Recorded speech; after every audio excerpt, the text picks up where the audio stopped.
Thank you for taking the time to review the recording for the November 16th Help Me Grow Cafe. The Help Me Grow Cafes are designed to build community and strengthen our Contra Costa network of community service providers. Currently, through these virtual cafe events, we gather on a quarterly basis to connect with each other, share information, and learn about topics that help us to better serve families and their children ages 0 to 5. Help Me Grow is a coordinated system of care focused on early detection, referral, and treatment for children with developmental and behavioral concerns. We believe that all children should be able to grow, develop, and thrive to reach their full potential.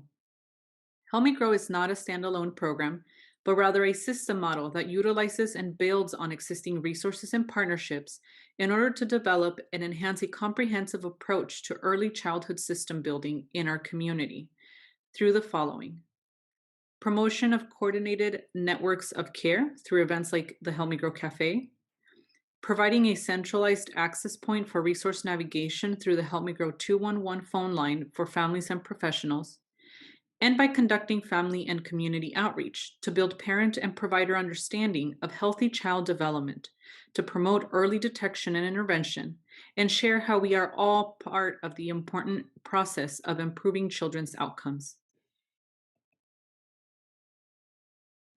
This month's guest speaker was Briana Moore.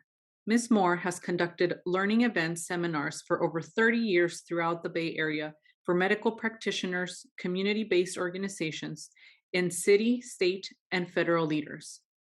Ms. Moore has developed and presented learning events focused on self-care that provide information and support traumatized women and men with physical, emotional, and mental injuries. We hope you enjoy the presentation. Okay, perfect. Good morning, everybody. It's good to see you. I call this a squircle, a square circle, since we are not in community sitting in the same room. And I'm very honored to be here with you today to talk to you about the impact of trauma and how to move through it. So I'm going to go ahead and share my screen and get this set up.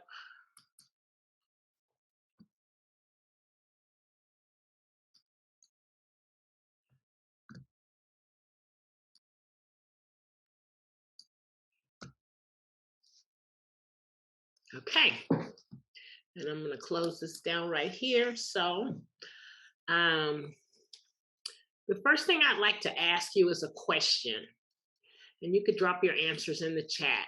What called you to do this work at this point in your life? One of the things that I really believe that's important is that those people who are working with folks who are serving and helping and guiding and leading people who have children and children is a very, very important job. And what I'm thinking is when I got into social services, I was called to this, and it's not really a job, it's a vocation, it's a calling. So I believe that what you do is a calling. And when you have calling, sometimes we forget to take care of ourselves. And we forget to know that if we fall off the ship, then the whole ship is going to go down. And that's really true. We're like, oh, I am the president of the Ain't Nobody Got Time for That club. I have the t-shirt and I have the mug. So I do know that it's really important that we make a concerted effort to take care of ourselves, if not just for ourselves, but for those people who we care about as well. So many of you have heard probably what I intend to say here today. And you've probably heard it many times before in one way or another. You may have even said it to other people, your boss or your colleagues, or to your students or your family members. So how do you know when enough is enough? How do you know when the joy and compassion has left your soul and has turned into resentment and hurt? We have been in this pandemic situation for just under 2 years, almost 2 years. And that's a long time for people to be isolated from one another and to have situations where we don't know what's happening next. And so that kind of suspense and worry can cause us to feel stressed out. And so I'll tell you where we're going and our goals for today in just a second. Come on, baby, click. There you go. So the name of my business is Ah Be the Light. It's the vernacular of I am the light. My social location is in Rio Vista, California. I'm a grandmother of two boys. I've been retired for 3 years from the city and county of San Francisco, where I worked with families and people, individuals who were unhoused. My last 2 years were spent managing a grant for SAMHSA in collaboration with the Department of Public Health, where I worked as a project director. So our goal here today is to give you some information, and you may have heard it before, but I also want to do it while we have a little fun. So before we begin, I want to give honor to those who came to these lands before us, those indigenous tribes, those who were brought here as enslaved captives, those who may have immigrated here to seek peace and grace. I thank you for standing, for dying, for suffering, so we could all be here present together to do the work that's necessary to heal ourselves as we work on others who are also on their healing journey. So these are our goals for today. And while it is not my intention to cause you any trauma or stress, we know that intentions have impact. So if you're impacted in any way, I invite you to take care of yourself by whatever means necessary. Step out by turning your camera off, get water, ask for support. If you notice some difference, you do have resources available. Please reach out to your personal support network or your therapist. We all know everybody needs a therapist. And that was one thing that I forgot to mention. Also, I am a therapist and I practice through both Sankofa Holistic Counseling and the Psychotherapy Institute, where I'm a student. I'm on the path to get licensed. And I also attend the Northern California Society for Psychodynamic Psychology, where I'm learning psychodynamic theory, psychoanalytic theory. So if while we move through this material together, if you notice that you're not breathing, in fact, your mind may have left the room, or if you notice something is beginning to be too much, just stop. I may say stop and breathe, orient yourself to the room, noticing your feet on the floor, the color of the room, something that can bring you back to the here and now. I hope that makes sense. I'll be going through some times and some information, ask you to drop things in the chat, and then we'll take a moment to read what you have in the chat. So the first goal is to recognize the signs and symptoms of stress and trauma and learn some tips and tools for survival. Then we're going to gain some knowledge about the differences between noticeable factors and hidden factors in flight and how it impacts our performance at work, at home, and in our community. Then I'm going to give you some practical self-care ideas. And then finally, we're going to look at some of the differences of compassion fatigue and vicarious trauma and secondary strength. And we're also going to take a look at post-traumatic growth, which is a phrase that many people have not heard of before. And then look at that impact as a result of being in the pandemic. We'll get all this done in an hour. So let's go.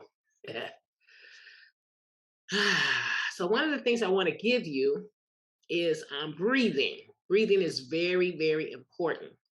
And one of the things that's very, very important about breathing is that it helps you to notice if you have any tension or frustration or any anxiety in your body.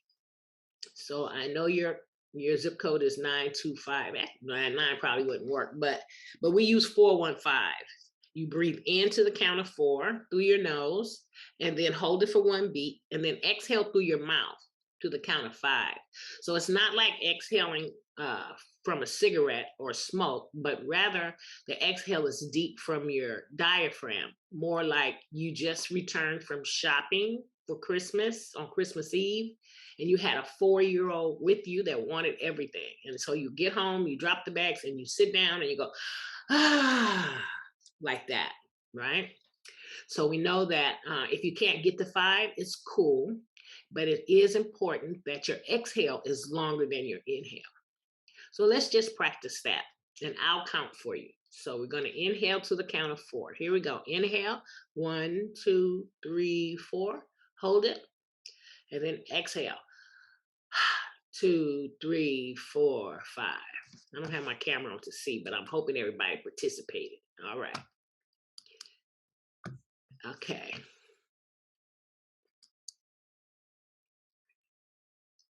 So what I'd like for you to do now is to just put a one word feeling in the chat, and then one area of your body that tells you you are feeling stressed. Where do you notice it in your body most of all? So if you could drop that in the chat and I'll continue, we'll come back and read that.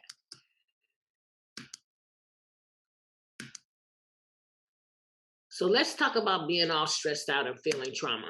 And really, why is this important? So let's just see, has anyone in this room experienced no stress within the past week? Probably had some stress today, a few minutes ago, but it's not likely. Chronic stress and trauma can affect our health, our relationships, and our work. Can we think about the past year and a half? Quarantine, isolated, homeschooling, working from home, masks, hand washing. So we all have a stake in creating more safe, supportive, and healing work and care environments in the community and at home. But it might be nice to dream that our stress would just melt away because our lives are just so relaxing.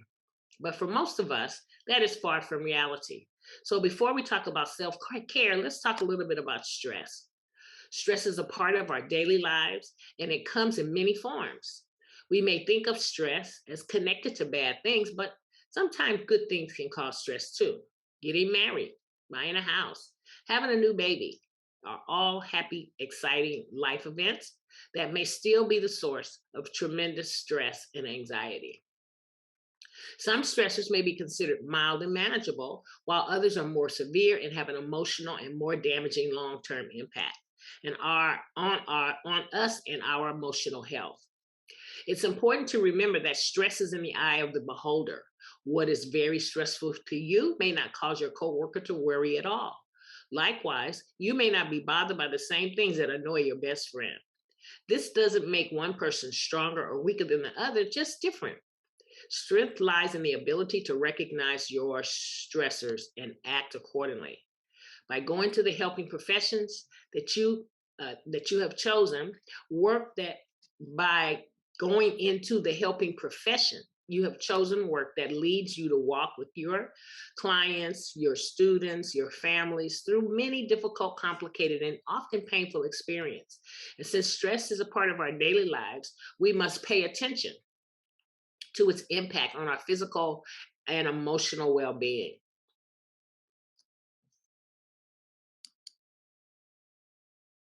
So let's start with a basic understanding of stress. We all have stressful situations in our fast-paced lives, these days. As this country begins to open up and then it closed down and it begins to open up again, and before it starts to open up, people say no, don't. Then people are getting vaccinated. Some people are choosing not to be vaccinated. Some people have booster shots. All of this impacts us all. The energy of all that causes us to feel stress. It's the unknowing that causes the stress. So before we go too deep, it's important to know and understand the different levels of stress, anxiety, and chronic stress. So stress, the definition is overcome with life pressures, causes the hormone adrenaline to be suddenly released, and the results from a sensory stimulation. So what does that mean? Something that you see, something that you hear, something that you may taste, something that you feel, something that you smell. That can cause you to have stress. And then when the stressor is removed, then the body does what we call settle, and it returns to its normal calm state. Breathing slows, heartbeat slows. Stress can be a positive motivator, though, such as when it helps you to avoid danger or meet a deadline. So anxiety is when that stressor has been removed from your sight, from your vision, from your smell, from wherever you are, but you still have the pace and heartbeat, and you still have hands that are sweaty, and you feel that nervous anxiety, then that is anxiety. It's gone. The stressor is gone, but you still feel the anxiety and you can't calm yourself down. And this aggravated anxiety level can cause a panic attack, which again feels like sweaty hands and feet and face, shallow breathing, finding it very difficult to get a full breath and inhale. Might even have like a slight tremble. And you might be feeling that because of what's going on with the pandemic. In the beginning, when I first went outside, I was looking at everybody like they had the cooties. Everybody was looking at me like I had the cooties, and we had these masks on, and nobody was smiling. And it was a really, really difficult place to be. And then finally, chronic stress is the response to emotional pressure suffered for a prolonged period of time, which in an individual can have little or no control. It can occur in response to everyday stressors as well as exposure to traumatic events. We'll watch a little clip a little bit later and talks a little bit more about that. So that's stress, anxiety, and chronic stress. And then this is how chronic stress can affect our body, our hair, asthma. We all got a few little extra COVID pounds. Diabetes, often having headaches or just a tension headache, this numb, dull feeling that's always in your head. And no matter what you do, it just won't go away. It could cause heart disease and poor gut health. So we think about the pandemic that's been around here for a long period of time. Last year, we wasn't sure just will it would end. Life, the way we have known it, has changed. There'll be a new normal for us for a very long time. We are surprised, however, at what we can handle. One of the things that I want to warn you about is you might find yourself a little bit more prickly. You might be a little less prickly now than you were 2 years ago. But that prickliness and that inability to give others a chance or a break or the benefit of the doubt, and most people are feeling that. Why? Because we just don't know where this is going to go.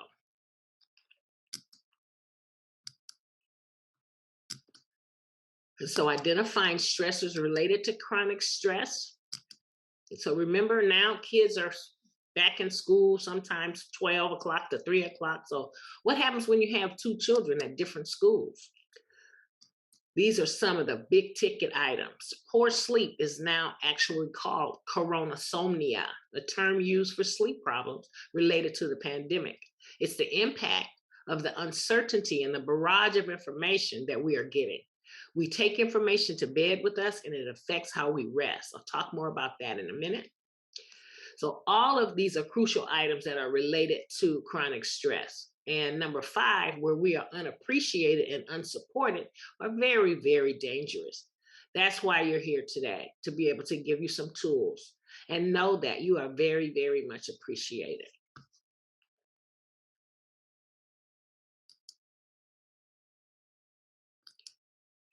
And a little bit about coronasomnia. Here are 6 things that doctors wish that patients knew. Go to bed early.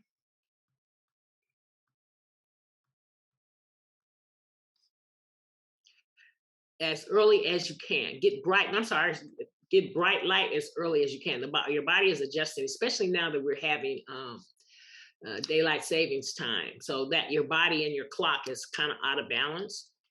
And you want to give your system a break. Turn the television off. Do a few relaxing things. Take a walk, but give yourself system a break so that it can relax. And so that our sympathetic nervous system is like in overdrive with all that's going on. So people think exercise help, but timing is everything. At night, a person's core body temperature drops and dips over the course of the night. So when you exercise, you elevate your core body temperature. Exercising is awesome, but it should be done early in the morning or at least 3 hours before your normal sleep time. And give yourself your mind a break. The importance of a clear mind is something that will also help you rest. So if you take 10 minutes to just write down all the things racing through your mind, it should help you to relax your mind. And news. And all the news shows are saying the exact same thing. right? There's something going on. Somebody got hurt. Somebody got killed. There's some injustice. The Democrats against the Republicans against the Democrat. Oh my God, how could he do that? All of that causes you some anxiety. You guys might not be old enough to remember Walter Cronkite. Remember when Walter Cronkite did the news? He did it at 6 o'clock, 6 o'clock to 6:30. Now I know that's aging myself, but when his news went off, it went off. You didn't have 24/7 news cycles. And then, come on, does anybody remember when the TV used to go off at 1 o'clock in the morning, 12 o'clock in the morning? I see you, Mauricio, hanging your head. The TV would go off at 1 o'clock or 12 midnight, and the sound, "Doo," would come on. And that meant go to bed, go to sleep. It's time to sit down now. Well, we don't have that anymore. We have Instagram and Facebook and every kind of social media that you could possibly know. The right kind of noise could help. That means some white noise or some soft music when you go to sleep. There's so many songs and what we call YouTube videos to help calm yourself and to help you get some rest. And it's not a good idea to drink alcohol before you go to bed because that also interrupts your REM sleep. So now we're going to talk a little bit about stress. And so first I want to go over to this slide and let you think about some of the things that you can control and some of the things that you cannot control. And so remember when we went to Walmart and Costco and they were out of toilet paper and paper towels and hand sanitizer, and then you could only take one pack? You remember how that felt? That brought a lot of anxiety. I never thought I would be anxious about not having paper towels and toilet paper. But I guess the act of having it go away, that I didn't have a choice. And that's what the pandemic has taken from us. The choice of the things that we have no control over. The actions of other people, predicting what will happen, how others react, how long this is going to last. But there are some things that we do have control over. Your attitude, social distancing, your kindness and grace, and finding some things that are fun to do at home. So an event that you can't control. So just like I talked about the toilet paper, I couldn't control whether they had toilet paper and I couldn't make them give it to me at all. And then you have internal thoughts and emotions. Oh my God, what am I going to do? And then your body normally has a normal fight or flight. It does it without your control. It's just your system responding to whatever is in the environment that you are feeling and seeing with your senses.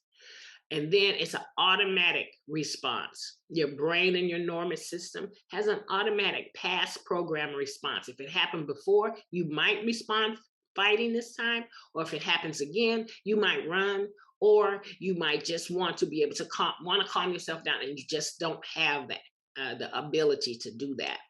But this stress cycle is a real thing for anything that we cannot control. So let's talk a little bit about trauma. Trauma is an event, experience, and the effect. So the actual event is danger or extreme harm or threat of harm. And your experience is fight, flight, or freeze, and you become helpless to escape. And you will not respond to that's every situation, fight, fight, fight, fight, fight. Sometimes you might flee, or sometimes you might freeze. I'll take, for example, when I was stopped watching the murders of Black men on television, because witnessing it will give you the same feeling as if you were right there. And so I had a situation with the murder of George Floyd, and I couldn't stop looking at it. My brain was saying, get up, leave, leave. I have a son. I have 2 grandsons. And so that was causing me to feel the traumatic event. I don't rest well at night because even though my son is a nice man and a great husband and never been to jail and all of that, I still worry because of the situation of things in this country.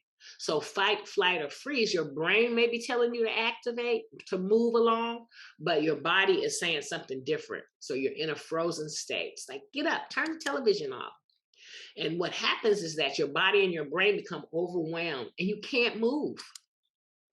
And this effect leads to disintegration or dysregulation. I call it discombobulation because I don't know whether to stand up or sit down. We don't know whether to go forward or go backwards. And the more we experience this, it has lasting effects on our mind, body, and spirit. So here are some noticeable effects of fight and flight. So first of all, your pupils will dilate. That means you have difficulty seeing. And your mouth is dry and your breathing is shallow. You have like ADD, ADHD symptoms like hypo arousal and constant surveillance, always looking around, wondering if somebody is going to cause you hurt, harm, or danger, or that to someone that you love. You might notice this in your students who have hyper arousal or hypo arousal. I'm going to talk about that in just a second. And then it begins to impact your body. So these are all noticeable effects that you can see. But there are a lot of hidden effects that people don't see. So when you're in fight or flight, cortisol, which is a chemical in your body that's designed to slow you down. But when too much cortisol is released, then it has a different and a negative effect. It will increase your blood pressure and your blood sugar while depressing the immune system. So trying to do both of those things in your body over a period of time will have your immune system break down, and then you begin to get sicker and sicker. Adrenaline is released to increase the strength for fight or flight. So the brain and the body get ready for action, and this prevents sleep. And then liver releases glucose, which is muscle for fuel, which slows or stop your urine production. And this leads to shunted muscles or cramps, lots and lots of cramps in your legs, in your hands. You'll notice your hands kind of cramp up a little bit more, your legs and your feet. So the best thing for cramps is what? Pickle juice. So fight or flight. So one of the things that's important that we want to stay in is the window of tolerance. And in our window of tolerance, we can have a pretty good idea of what we need to do. When we're in our window of tolerance, we're able to think, we're socially engaged, we have able to recognize our feelings, we have coping skills, we can ask for help, we're able to rest and use our boundaries. But then you have an episode that takes you either to hyper arousal, which is irritable, anger, panic, impulsive to move. But what happens in hyper arousal is that you cannot think. You become overwhelmed. You have risk-seeking behaviors and racing thoughts. These thoughts remuneration over and over and over again. It's like your thoughts get caught in a cycle. No matter what you do, breathing and walking or any of that, it doesn't help bring you back to the window of tolerance until you practice it a little bit more, until you meditate a little bit more, until you tell yourself positive affirmations. So I want you to write this down. These are 3 positive affirmations that will help you when you're outside of the window of tolerance. Ready? So number 1, tell yourself, all is well. All is well. And then tell yourself, everything is working out for my highest good. And then the third one, I'll say that one again. Everything is working out for my highest good. And then the third one, I am safe. Now, affirmations don't need you to believe them. You just need to speak them. And then finally, hypo arousal is where you are in the freeze state. Depression, numb, isolation, no energy, no motivation.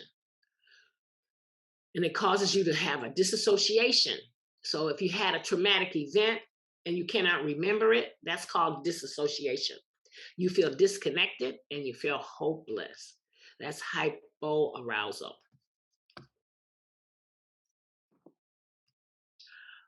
Okay, so I'm going to come back on screen. Let's check the chat out before we go on to vicarious trauma. Lily, Anna, are you monitoring the chat? Yes, I have you. Do you want me to read some of these items? Yeah, some of them, not all 43, but just some of Yeah, them. you got Okay, it. cool. So this you're looking for where people feel stress, correct? Yeah.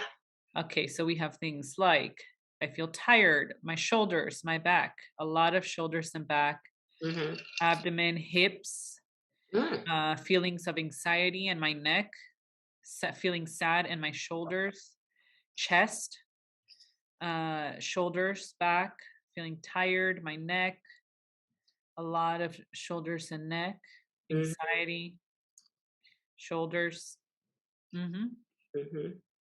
So when you have that anxiety in your shoulders and necks, that means that there's a woman, her name is Louise Hayes, and she wrote a book about affirmations in the body. And shoulders and neck means you have burdens, undue burdens. If you feel it in your throat tightens up, it means there's something that you need to say to someone that you're not saying, right? And then in your tummy, that's your core. So that's a little bit more serious than the burdens of not being able to say something. Something that's very, very upset in your mind, body, and spirit when you feel it in your core. Sick of the stomach, thinking about a situation that causes you to feel terrified. Usually people feel that in their stomach or they have severe headaches.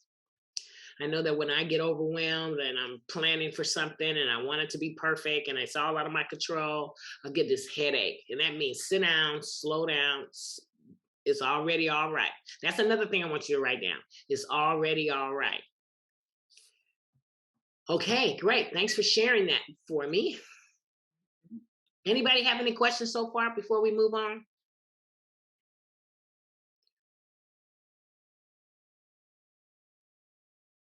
Does this make sense? Okay.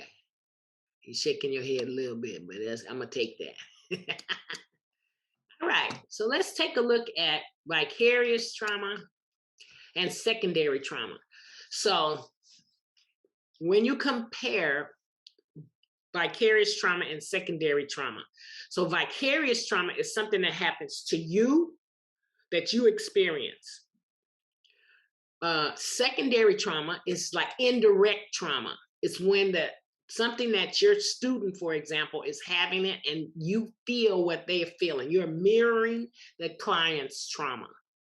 Okay. So vicarious trauma, compassion fatigue have symptoms that are cumulative. So you can't walk in and say, oh, I'm feeling all burned out and you've been back to work 2 days.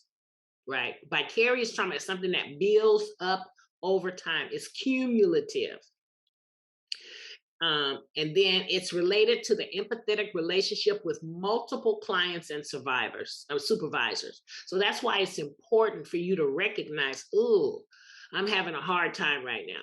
It has symptoms of PTSD, which is hyper arousal, and inability to sleep, totally being aggravated, always spanning and looking, not giving yourself a lot of grace either.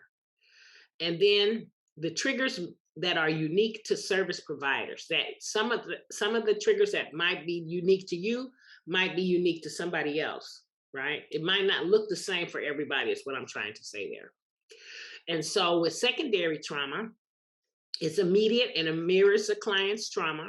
It's related to empathetic relationship with one client, teacher, or supervisor's traumatic experience. So somebody is telling you something and you put yourself in their place, but really you take on what they're experiencing, what they're witnessing, what they're feeling, what they're sensing. Symptoms are also similar to the PTSD of the client symptoms. And then you have triggers just like the clients.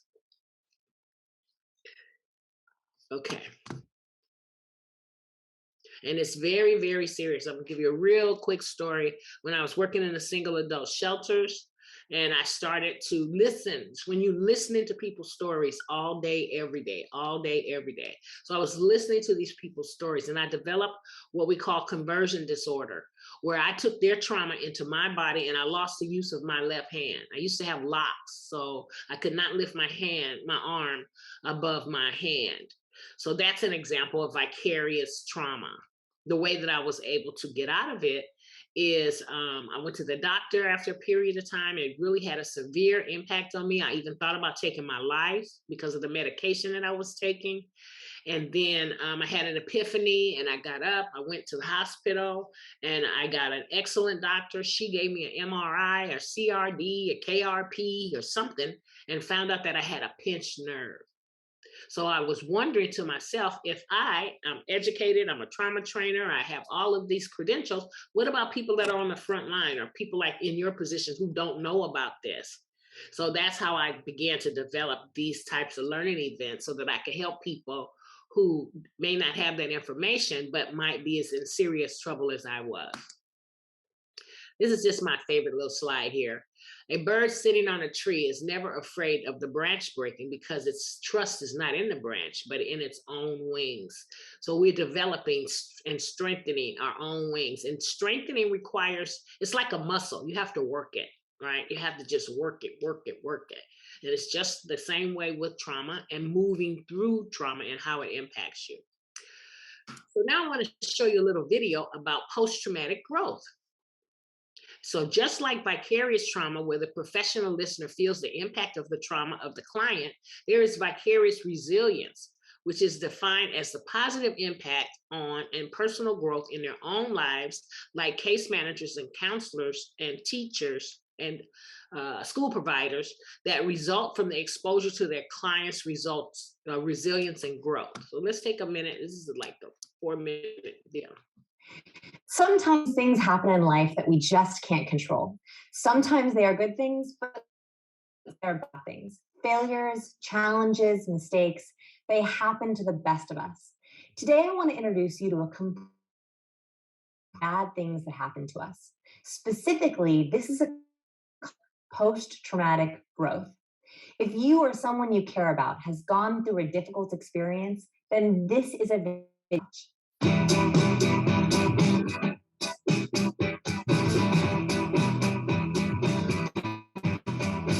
We hear a lot about the devastating effects of PTSD, or post-traumatic stress disorder, but researchers Tedeschi and Lawrence Calhoun discovered an interesting phenomenon that can happen after someone experiences a trauma. Specifically, they often report 3 ways in which their psychological functioning after a challenge. These are ways that our mind can grow after adversity. Post-traumatic growth, or PG, refers to the positive mental shift experienced as a result of adversity. Tedeschi found that across a range of negative experiences, as many as 90% of report at least one PTG benefit. PTG does not say that trauma is not destructive and challenging. It does not imply that victims will just simply bounce back to a normal life after adversity. Rather, PTG evidence shows us that over time, people can reap benefits from their challenges. Post-traumatic growth holds a very important idea. We don't bounce back from it.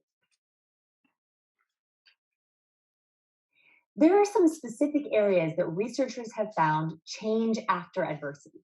First, relationships. Some people describe that they come to value their friends and family more deeply after a trauma and don't take people for granted. There is also often an increased sense of compassion and longing for more intimate relationships. Second, self-esteem. While some might think that experiencing trauma might make you feel like a victim, many people feel that their challenge gave them a deeper inner wisdom, personal strength, and gratitude. Trauma can even help people be more accepting of their vulnerabilities and limitations. Third, meaning. Trauma can radically change and re-engineer people's life perspective. Oftentimes, after a challenge, individuals reevaluate their purpose and mission, becoming less materialistic and more able to live in the present.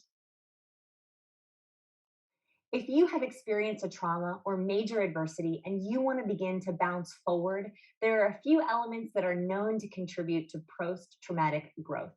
First, don't diminish your response to the adversity itself. You have to go through a difficult emotional processing period before bouncing forward.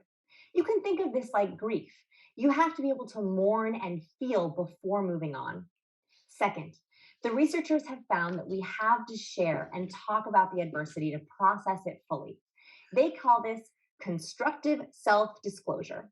Bottling up any trauma often leads to a worsening of symptoms, so find a safe place to share the story and effects of your adversity. Lastly, look at how your personal strengths got you through this trauma. How did you handle it well, and what have you learned from this experience? Your number one personal strength is that nothing can stop you. Right now, you're watching this video with me. You are surviving. You're moving towards recovery. You don't bounce back, you bounce forward. I hope this message reaches you and anyone who needs it. If you know someone who might need to see this video, please send it their way with a hug from us. That's it today from the Science of People.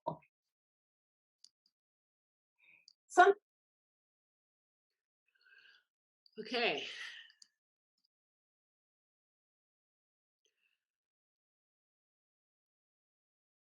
Listening is important.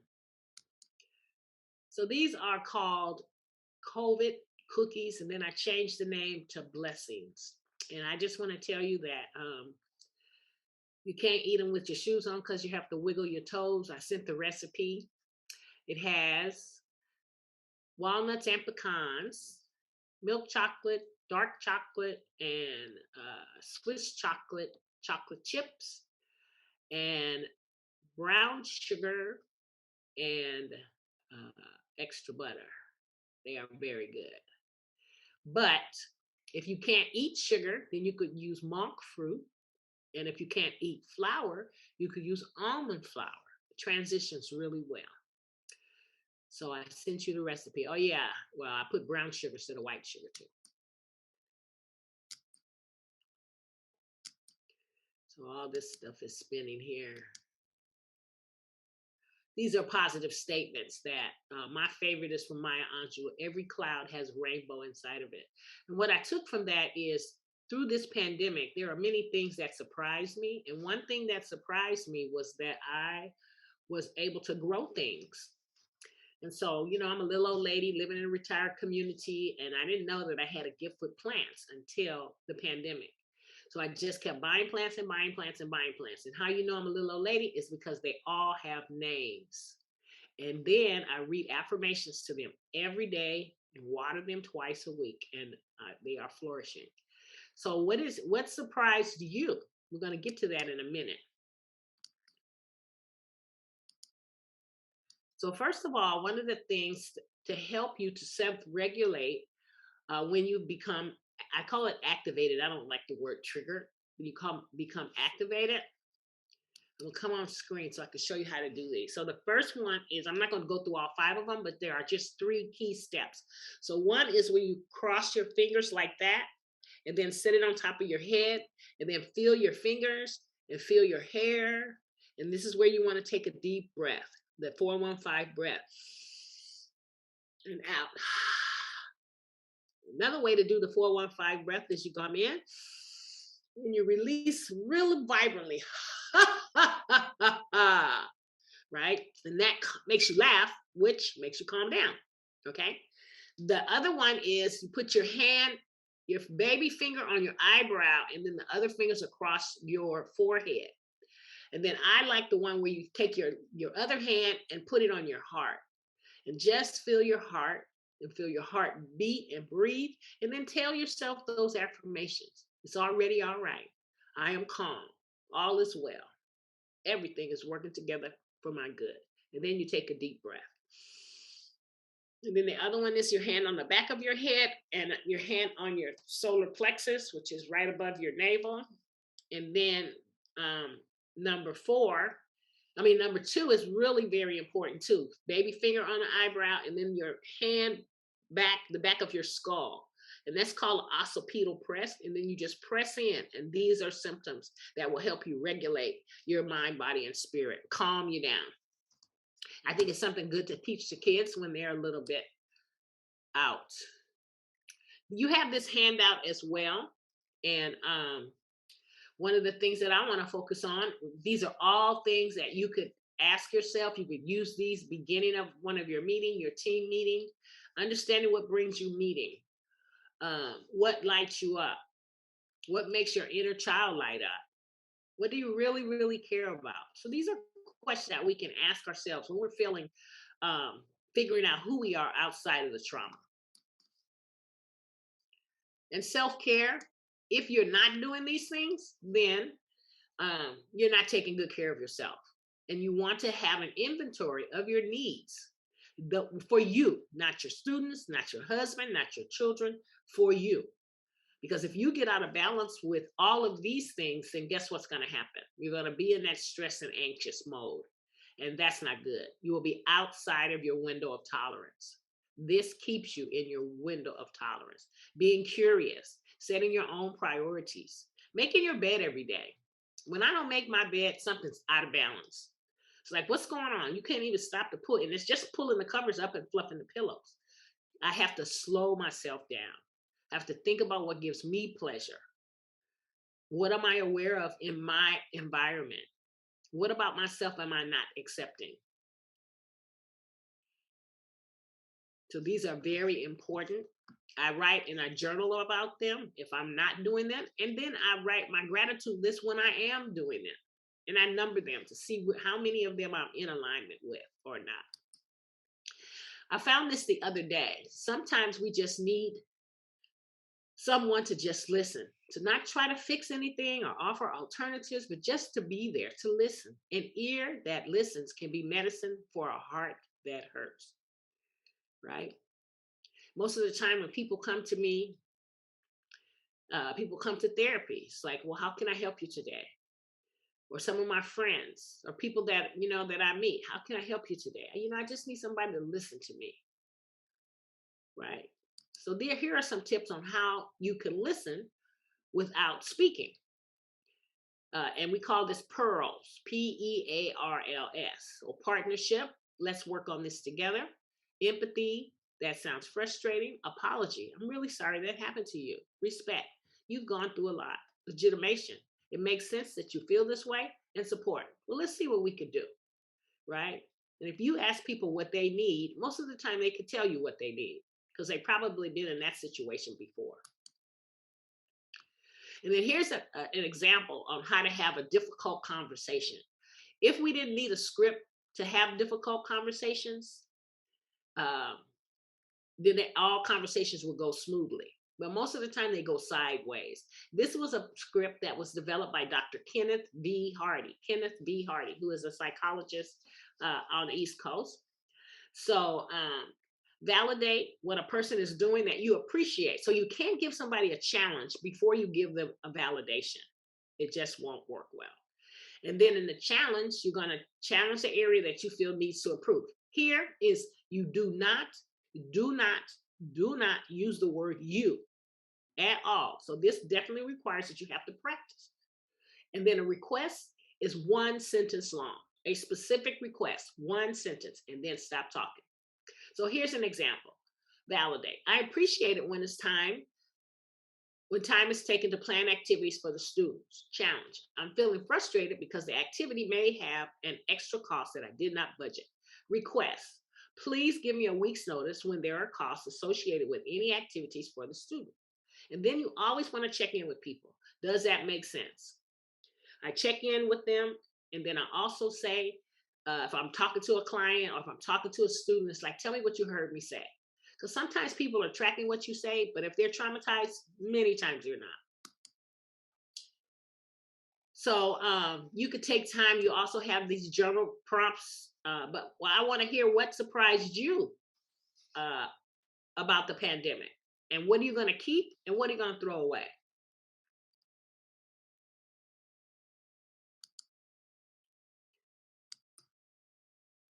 So it's important to pay attention to your thoughts. What time is it? 10:31. Okay, 15 minutes. So this is a little video that talks about what you think about, you bring about. That's another thing you can write down. What you think about, you bring about. But I'm going to skip this video, and if I could come back to it, because I do want to go over grief and depression and the 10 things that mentally strong people do. So I might be able to come back. But you could Google this and look it up. It's called reticular activation system. So grief. When you think about grief, it comes from a loss, right? It doesn't affect people the same way. And there is no particular right amount of time to grieve. The only way through it is through it. Can't go over it, can't go around it. You just have to go through it. There's a man, his name is Francis Weller, Weller. And he wrote a book about grief, and it looks at the 5 gates to grief, which is another way other than the 5, we have the 5 stages of grief: denial, anger, bargaining, blame, and acceptance that never come perfectly. But in his book, he talks about this, about the 5 gates to grief. And it's the Wild Edge of Sorrow is the name of the book. So let's take a look at grief real quick. That is mental. So there's an identifiable loss. The person's focus is on the loss. And your ability to feel pleasure fluctuates. Physical symptoms fluctuate. Having somebody near is comforting. But you will feel a wide range of emotions. Again, discombobulation. You don't know whether to stand up or sit down, especially depending on the closeness of the individual: a mother, a father, a husband, partner, a child. Self-esteem is usually preserved after the loss, which is an important thought there. And then finally, thoughts of death are typically related to wanting to be reunited with the deceased one. But with love and support, one can overcome this. Depression, however, might not. So grief is in your mind and your thoughts, and depression are related to your feelings. A specific loss may or may not be identified. The person's focus is on the self. You cannot feel pleasure. You have inability to function. Isolation you prefer. If you find yourself waking up 2 hours before your normal wake time, or going to bed 2 hours before your normal sleep time, or find yourself eating more, those are common denominators that are associated with depression. You feel stuck in your emotions. Worthlessness and self-loathing. Okay. So these are the impacts: physical, mental, emotional, and spiritual impacts. Physically, there's lots of body pain, like all of you guys talked about today, and a general feeling of feeling nervous, just like this low-grade tremble that you can't really see it, but you can feel it. Emotional, your emotions are blunted. You don't feel this way or that way about anything. It's just like, okay. The children all ran out in the street and were almost hit. Oh, okay, that's all right. Don't worry about it. We'll figure it out tomorrow. That's an idea about blunted emotions. Loss of interest, something that you used to love doing, you no longer have interest in doing that anymore. You could be tearful at any moment, and everybody gets on your reserved nerves, right? Your thoughts are jumbled, confused. You have difficulty concentrating. You get up, go into a room. Now, this might not have anything to do with depression at all, but you get up, go into a room to pick something up, and you can't remember why you went into the room. That could just be a normal sense of aging too, but it happens to me all the time. But what I do, here's my hint. Write this down. I'm not going to chase that thought around the room.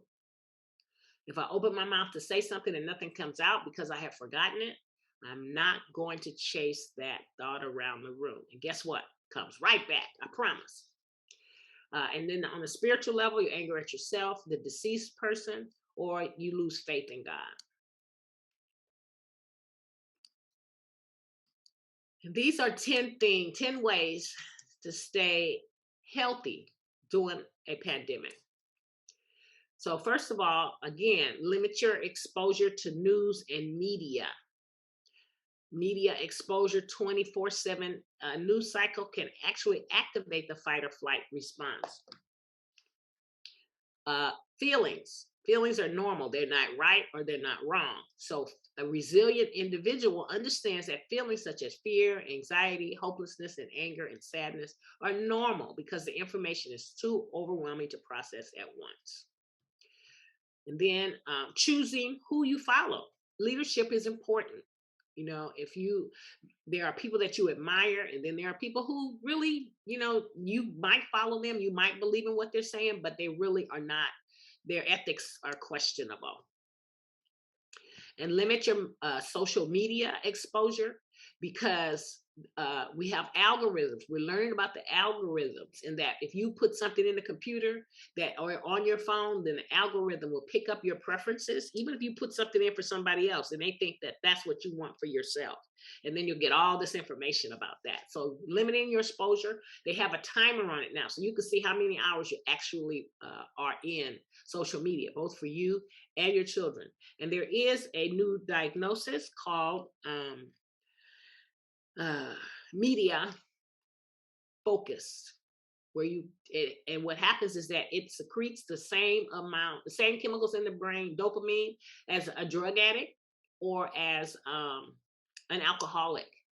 So if you have your kid and you try to take their game away and you see how they react, it's because that dopamine is kicking in, right? So display your self-compassion for lack of productivity. It's okay to not be productive every single solitary moment of the day. You want to ask yourself, is it reasonable to be productive when we are at war or when something is difficult? It's important to understand that lack of focus and concentration can be overwhelming, especially during these times. Focus on the facts.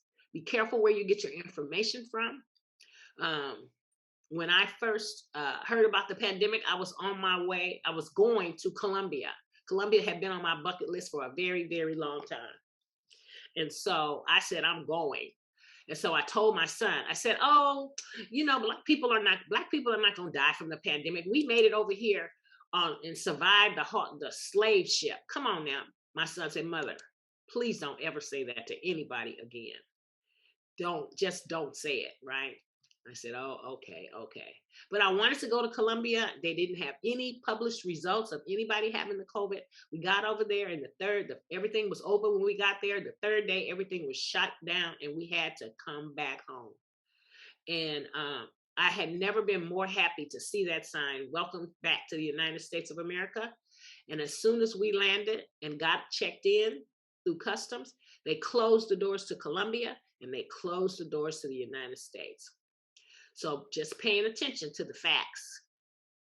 Meditate. It reduces anxiety, stress, and it helps increase your attention span. So there are lots of apps that help you with meditation. And then finally, limiting toxic people. Sometimes this might even be family members who gossip and who don't say anything positive and who have a negative outlook. Always thinking about the catastrophe or what's going to happen next. And then we talked a lot about self-care, taking care of yourself, and raise your vibration with laughter. Laugh at silly things. Watch comedy shows. That will help you. And then know your personality. Understand whether you're an introvert or an extrovert, and know that introverts often feel drained after heavy socializing and need to recharge their energy in their solitude. Conversely, extroverts gain energy from other people and enjoy many social activities. So it's not right or not wrong. Both personalities have different needs to promote well-being. So those are the 10 ways to stay mentally healthy during a pandemic. The last 6 things I want you to remember. Number 1, separate tasks that need immediate attention, from those that do not.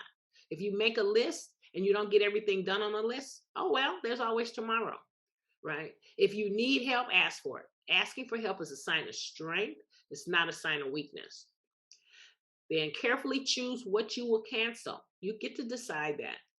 Don't try to be a people pleaser. You can't please every single solitary person. Do the best you can. And mostly don't talk negatively to yourself in writing things down. And finally, I have this one little video I want to show you. So how do I know? A lot of people, when they think of the phrase, how do I know, they always want to put what behind it. How do I know what I'm supposed to do? The questions you really should ask is, how do I know why I'm here? Because when you know your why, your what becomes more clear and more impactful. If you know, like for instance, people know that I do comedy, but that's what I do. My why is to inspire purpose. So I can do comedy, book, I can be in a movie, because all of it is motivated by my why. In fact, I have a new web series out called Michael Jr. Break. We probably just did the 6th episode. It's on YouTube. Every single Wednesday at 3:00, we drop a new episode on YouTube of Michael Jr. Break Time. What it is it's me. I travel around the country and I do stand-up comedy, in case you didn't know. And in the middle of my comedy set, sometime I'll stop and just talk to my audience. And it's, you know, it's pretty cool. So we're in Winston-Salem. I'm gonna show you a clip from Winston-Salem. And I'm just talking to this guy in the audience, and he tells me that he's a musical instructor at a school. So you're a musical instructor, you know, can you sing? Let me hear you sing a song. So this is what happened at the last episode of Michael Jr.'s Break Time. Check it. So you're a musical director. Cool. Yes, sir. All right, so let me get a couple bars of like Amazing Grace. Can you do the first part of that? Go ahead. Amazing grace, how sweet the sound that saved a wretch like me. Wow. That, you know what I'm saying? Now, what you give me the version is if your uncle just got out of jail, you got shot in the back when you was a kid. I'm just saying, let me see the hood version real quick, if you know what version I'm talking about, just see if that exists. What you got?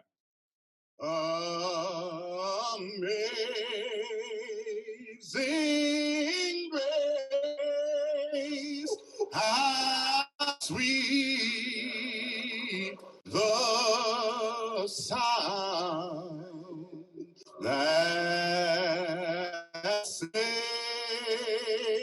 a wretch like me.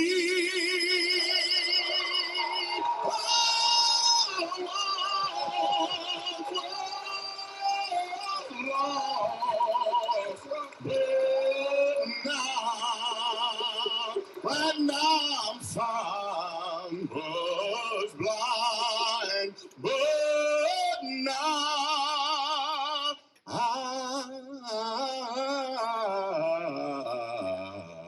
I see.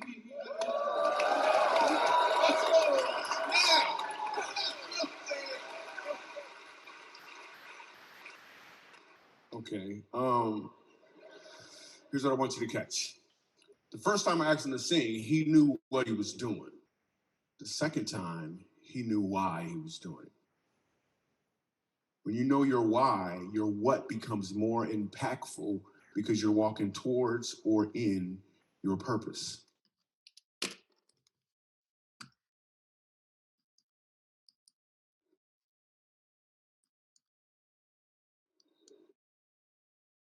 So here's what I want you to catch. You're walking in and towards your passion, because it's a vocation. You know what you do. You love what you do. It's not a job. It's a calling. Thank you so much for your time and attention.